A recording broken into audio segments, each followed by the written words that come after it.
Welcome to the Hay Matters podcast, brought to you by Feed Central and LocalAg. Today on the podcast, I'm joined by Dave Clothier. He's the National Sales Manager at Feed Central's LocalAg. Welcome back. Thanks, JP. Been a while between drinks, mate. Been a busy few months and a lot's transpired since our last chat. Now, this is a primarily market-focused episode here. So let's dive into those supply and demand characteristics associated with, the big story is the drought, right? Yeah, it certainly has been. I took leave at the start of April, was away for most of April. When I left, I was going overseas. Demand, we just started to get a sniff that demand was going to lift. As soon as I left the country, it just went through the roof. So much to the point that I think it's the busiest period, April and May, that Tim Ford in 22 years with Feed Central has seen. So quite remarkable change. And that's primarily because of the drought situation in Southern Australia. And when I say Southern Australia, it's really the lower end of New South Wales, Victoria and South Australia. Quite the impact. And probably the greatest challenge through that was just the cupboards were getting fairly bare as we went into it. We went into it with good supplies, there's no doubt. And where we are now, there has been some recent rain over past weeks in Southern Australia. It has put smiles back on farmers' faces, which we love to see. It has changed the tone, and it stopped the phones ringing for a little while, but the reality is that grass doesn't fall out of the sky, rain does. And you've got that 6 to 8 week period before you get any substantial growth for livestock production. So demand is still pretty strong, albeit it's tapering off a little bit, but really challenged with supply where we currently sit. And that's for a number of factors. One is that the hay that producers were willing to let go to the market was swallowed up through that time period of April and May and into this period. There were some growers that, because it was so dry in the south, there was a fear that that dry could creep further north. So there were growers who were nervous and keeping the hay in their own sheds to wait and see what happened. And as the season got better and the rain moved further north, they just became a bit more comfortable and more hay was released to the market. But through some very challenging times where, there's been a lot of attempts to move hay from the west, being Western Australia, out of the Northern Territory, where there's good hay supplies. Had some challenges with both those, but it certainly helped alleviate the supply chain. Is it possible to move enough volume from WA or the Northern Territory to South Australia or Victoria? The logistics on that just seem gargantuan.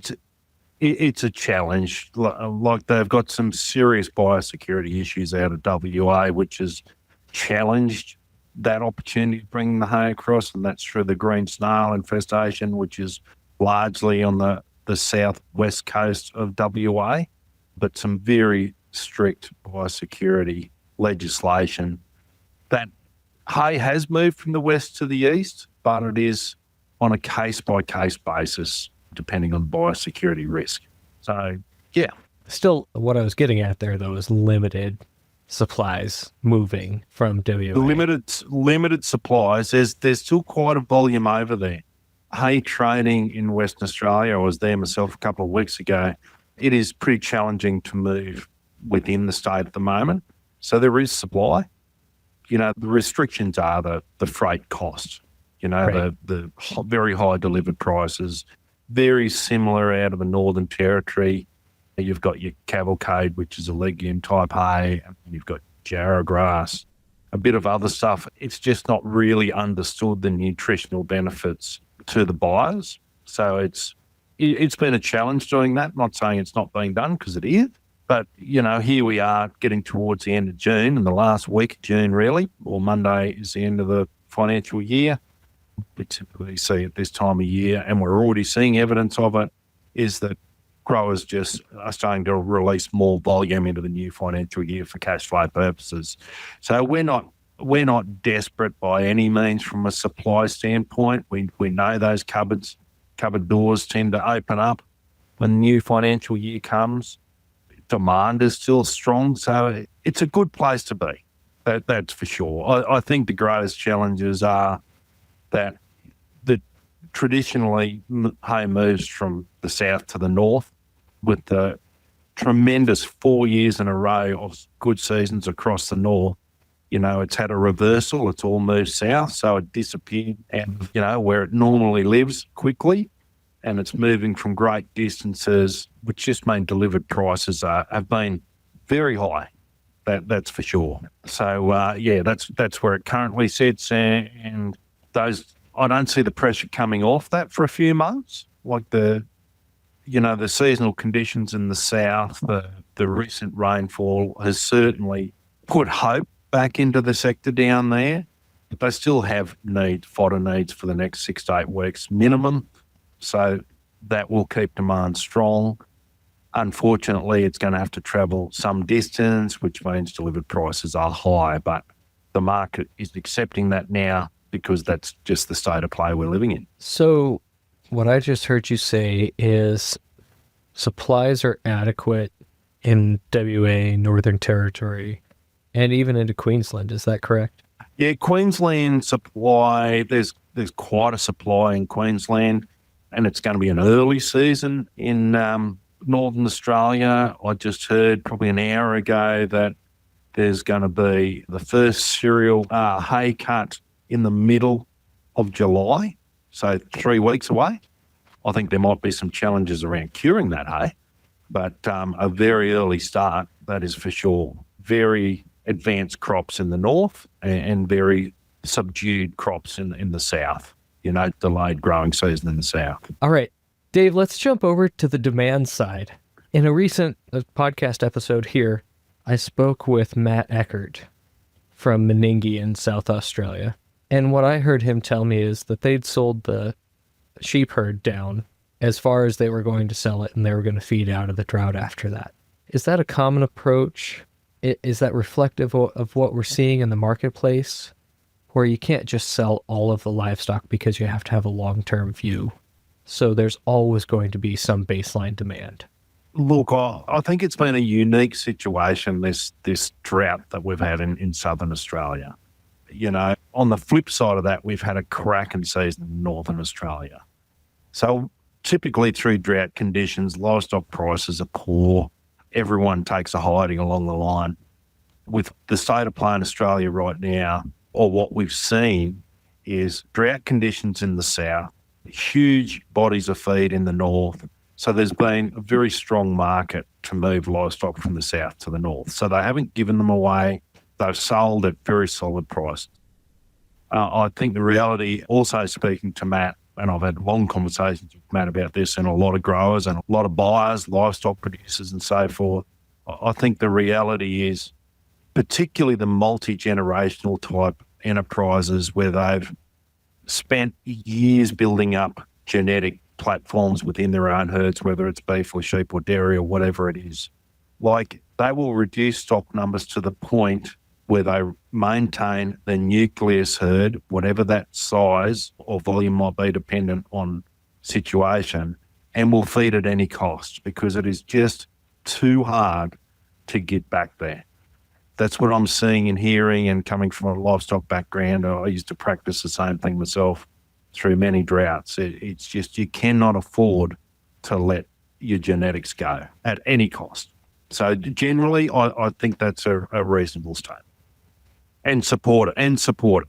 Yeah. Which is why we've been trying to look after as many people as we can with the supply when we see product release and so forth, rather than selling big licks to a particular buyer. We have tried to shanty it around to help as many people as we can, because, there have been some very hard stories through that phone or face-to-face while we're on farm. We do appreciate where they're at, and it's our job to help as many people as we can. And that's what we've been trying to do, and that's what we're still trying to do today. Now, the result of the supply and the demand curve, that the intersection of those two is the price. Are we seeing prices increasing, decreasing, and what does that look like region by region, state by state? Okay, well, because of the national supply of where the demand has been, we've seen it deplete nationally because of those long logistic runs that have been happening. Like it's depleted across large parts of Australia. So we've seen substantial rises, in some cases on a week-by-week basis. You know, it's the old supply and demand thing. And it certainly rose to very strong prices, you know, north of $400 ex-farm for cereal hay. And that might not necessarily be an A-grade product. That might be a B-grade product. And I can understand the reasons why. There's only so much you can do as supply is diminishing. People are understanding the challenges up until a few weeks ago, the unknowns about the season that lay ahead. Is it ever going to rain again? Should we hang on to it ourselves? Should we let it go? If we're going to let it go, we need to maximise our returns. All that drove prices north. I think what we're seeing right now is they've plateaued. Still at very high prices though. I think most cereal hays are $400+ ex-farm right now, where they are. I think lucerne hay, there's no vetch left in Australia pretty much. Some small lines here and there and little bits, but largely that's gone. Lucerne is, you know, $500 to $600 ex-farm, pretty standard across the country. That's where I see it right now, or that's what we're seeing right now. And they've got no problem getting those numbers. And I see it's going to stick with us for a few months, those sort of prices, I think. Hold on. So in some cases, they're paying nearly that much again on freight, anywhere from $250 to $350 freight, happening every day of the week. Per ton? Yeah. So what I just heard you say is there's hay landing north of $700 a ton. In some areas, you know, that's not every deal, that's for sure, but it's certainly well into the sixes or very low sixes at best is landed anything. Like there's, you know, even straw, because there's no straw left through the drought in southern Australia. Straw is coming from the north. You know, it's not hard to work out the math when you're putting $250 plus freight on a bale of straw. You know, she's a big commodity. And that's just for roughage in a TMR? Yeah. Wow. Yeah. So, but anyway, all you can do, or all we're doing is, you know, having a large network of suppliers right across the country. It still gives us the ability to find the best product at the best delivered price, because you know it's ex-farm plus delivered price, and we let the buyer make the call. But they're still calling us each day, every day, all day. There's still a lot of people looking for product. There is no doubt about that. We've got quite a list of buyers and their wish list about volume and what they want when they want it, and we're trying to source that on a day-by-day basis. But we're not trying, we are sourcing it. It's just putting it all together. What's your advice to hay buyers right now? Well, we're in a unique part of the year. Like, there are people that are still desperate for feed. Like, there's still parts of particularly southeast Victoria and that Gippsland, that dairy sector, that haven't got the rain they thought. They haven't got the fodder supplies on hand. They're getting it from afar. And I'm talking about from Queensland even down to, you know, that area of Victoria. I think I would assess your needs in a realistic manner, and it's only a week until the new financial year. I do think the shed doors are going to open to a degree, and there will be volumes of quality hay released. Now, I would be jumping on those as you see them. Keep an eye on the market, wait for those opportunities, and secure the volume you need, because it will still be limited. So that would be my advice. Act quick. Right. I want to look at the weather maps here. Oh, there are some fairly substantial rains, even in the forecast. 15 mils for some of southern Victoria, up to 50 mils into southern New South Wales. Keep in mind, it's all light rain, though. It's all light. Right. But most of the seeding is done in that neck of the woods. It's done in that neck of the woods, yep, that's right. But they're 4 to 6 weeks behind. Yeah, I know. We've actually been in the exact same situation. Yeah. So there are lots of conversations going on out there at the moment. Depends who you talk to about the effect that will have on yield going forward. the cupboard's going to be bare coming into new season, pretty much bare. So, there are some concerns about yield in the south. It will vary from region to region, but I understand those concerns. I think because of the cracking season that central New South Wales and up has had, that there will be a lot of those opportunistic haymakers having a real crack that will help fill the supply line to a degree, albeit, not a lot of sheds, so need to be mindful of that. I think these high prices will stick in growers' minds through the new season, and the season will start relatively strong, I would imagine. That's how it feels to me, or feels to our team here. Like I would expect that the prompt market will start very strong and then it will settle as it always does. But until the supply is known in the south, as the crops get more advanced, I think the price will remain pretty strong until there's a clear understanding of volume. Fair enough. Yeah. Any closing thoughts? Closing thoughts. Like I said, I think if I was a grower and I still had hay in my shed and I was fairly comfortable with the season in my own backyard and new season forecast, I'd certainly be open the doors while the demand is still there and maximising my returns. If I was a buyer, I'd be understanding that the limited supply between now and new season, and there's not going to be huge volumes. There will be lines of a few 100 tonne here and there sort of scenario. If it looks right to suit your situation, what your needs are through the next few months, I'd be securing that product that best suits my operation quickly. Bit of a crystal ball time of the year, that's for sure. All right. Big thank you to Dave Clothier, Feed Central's Local Ag National Sales Manager. Thanks very much, JP, and look forward to talking about this new season as it evolves. Thank you again, Dave, for your thoughts, and be on the lookout for new and upcoming episodes of the podcast.